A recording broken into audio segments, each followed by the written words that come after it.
Hey, welcome back. So today we're going to talk about plugin effects and how they work in Cakewalk. I'm going to go over all of that. Let's get into it.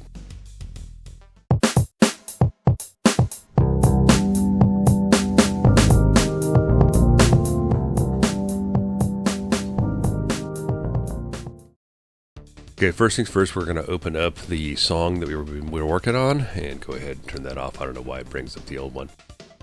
Okay, I'm going to minimize the keys there. And I'm going to go open up the view for the drums. I want to add some reverb on that. Okay, so I'm going to zoom in now, and then I'm going to go to the plus sign in the effects window here and click on that.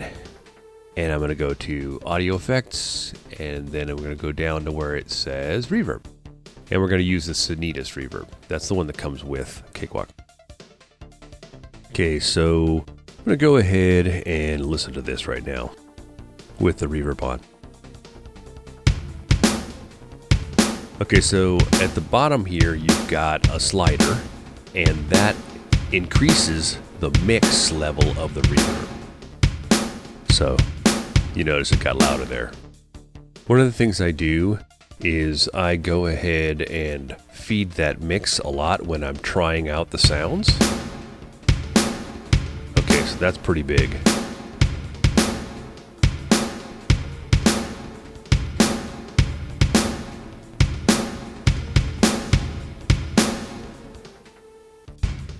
So I adjusted the decay time down to 0.8, and that kind of brought the reverb down in size a little bit, so it sounds a little bit more natural with the drums.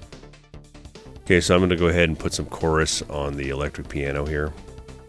Okay, so you got your equalizer there from last time, and I'm going to go ahead and right click on this plus sign. I'm going to go to audio effects and modulation, and then multi-band chorus flanger, because that's what the effect's called. So from top to bottom is the order of the signal flow. So it's equalizer into the chorus and then into whatever you would add after that. Okay, so let's listen to it. Solo it too.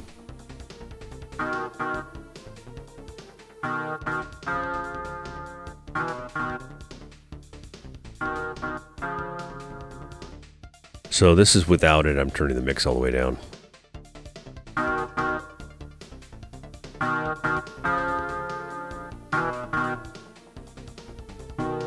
That's without the EQ. It's good to try levels to make sure everything is where you want it to be. Okay, I'm going to go ahead and add some delay. So I'm going to go back to Insert Audio Effects and Delay, and I'm going to go ahead and use the Sonitas delay.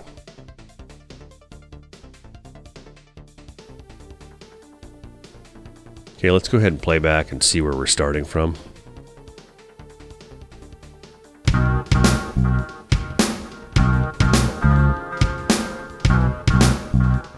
Okay, so I'm going to tighten up the delay time on that a little bit. So down here you've got a button that switches between manual and host. When you're in host, you can match it to your beats per minute. And I'm going to go ahead and change that to 105.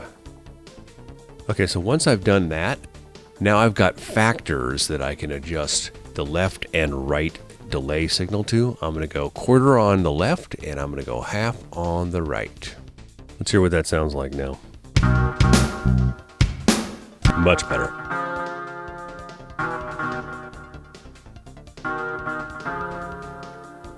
I want to adjust the left a little bit, so I'm going to delink the mix down here by clicking that button in the middle.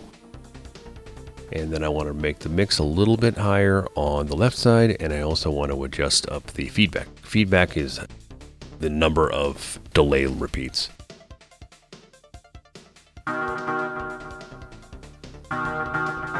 There we go, that's much better.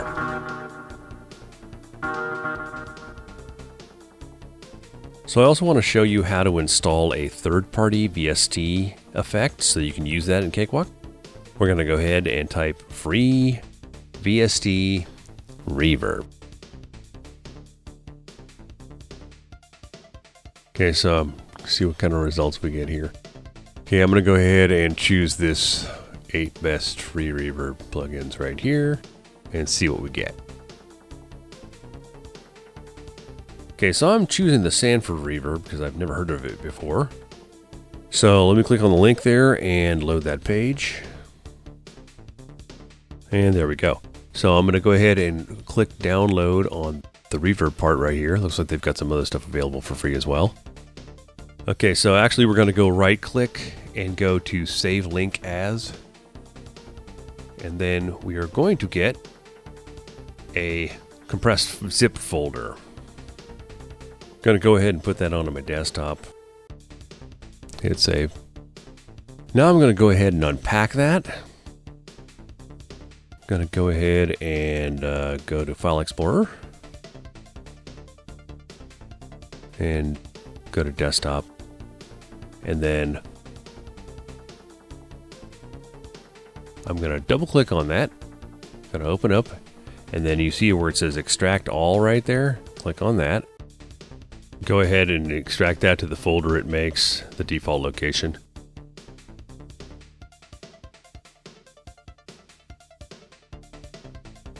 Then I'm going to go ahead and open that folder, and there it is. Now you'll see there's 2 DLL files in there and no install file. What we have to do is copy those files to a specific location. Go ahead and select them and right click and hit copy. And then we're going to go to Program Files, and then you're going to go to Cakewalk, and then you're going to go to VST plugins and paste them there.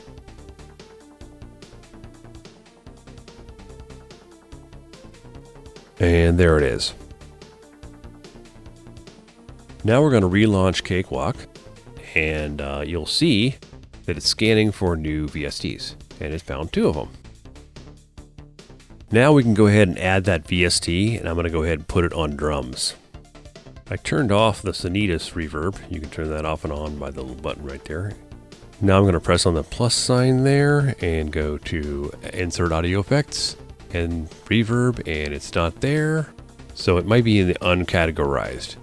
And there it is.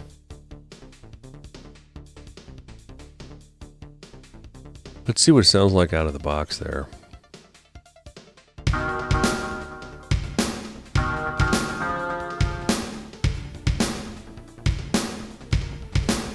Here's what it sounds like. Try.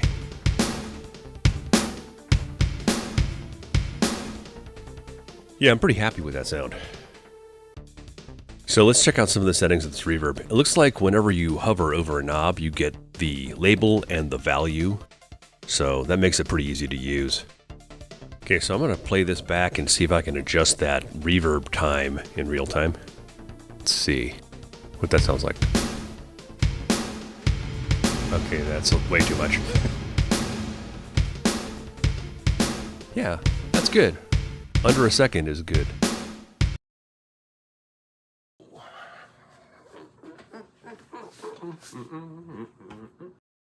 So don't be afraid to try all the different settings on these effects to see what they do. It's easy to get wrapped up in reviews, but at the end of the day, what works for you as far as effects go is the most important thing. As always, if you have any questions, you can contact me at studioonabudget@gmail.com. We'll see you next time. Thanks.